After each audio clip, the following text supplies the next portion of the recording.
ఇప్పుడు నేను ఒక హీరోని అభిమానిస్తున్నానండి. అంటే చిరంజీవి కావచ్చు, బాలకృష్ణ కావచ్చు, ప్రభాస్ కావచ్చు, సంథింగ్ ఎవరైనా సరే. ఆ హీరో అంటే నాకు ఇష్టం.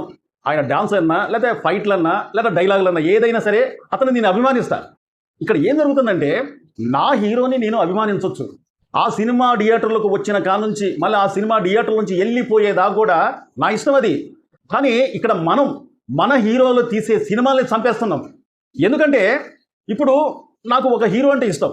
అవతల హీరోలు ఎవరైనా నాకు ఇష్టం లేదు. నేను వాళ్ళని విమర్శిస్తా, లేకపోతే ట్రోల్స్ చేస్తా, లేకపోతే ఆ సినిమా చూసి బయటకు వచ్చి కొన్ని ఛానల్కి నేను చెప్తా ఉంటాను, సినిమా బాగలేదు, సినిమా చెత్త, ఈ సినిమా చూసినంత బోరు సినిమా ఏ సినిమా చూడలేదు, వేస్ట్ ఈ సినిమా, మీరు ఎవరన్నా ఉంటే థియేటర్లోకి రావద్దు అని చెప్పి నేను చెప్పాను అనుకోండి. ఉదాహరణకి నేను చెప్పాను అనుకోండి, రేక్ పొద్దుటీలు నీ హీరో సినిమా రిలీజ్ అయినప్పుడే మరి నువ్వు చెప్పినట్టుగా అవతల ఫ్యాన్స్ అనేది చెప్పుతారా చెప్పరా? ఒకసారి ఆలోచించండి. అప్పుడు మనం ఏం చేయలేము.